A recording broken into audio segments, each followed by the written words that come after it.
Okay din pala ang walang jowa o maging single. Ang umibig sa maling tao, tagal ko nang tinigil. Kasi pag pumasok ko ng relasyon sa henerasyon ngayon, minsan di aabot ng buwan, pero para makamove on, kailangan ng taon. I mean, di naman ako ganun kapangit o mapili. Single ako by choice, kasi mas naaalagaan ko aking sarili. Sanay na akong mag-isa, di na sa akin yun nakakapanibago.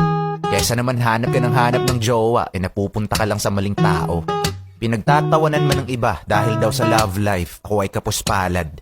Pues mali sila, dahil pinapasaya ako ng aking Maria Palad.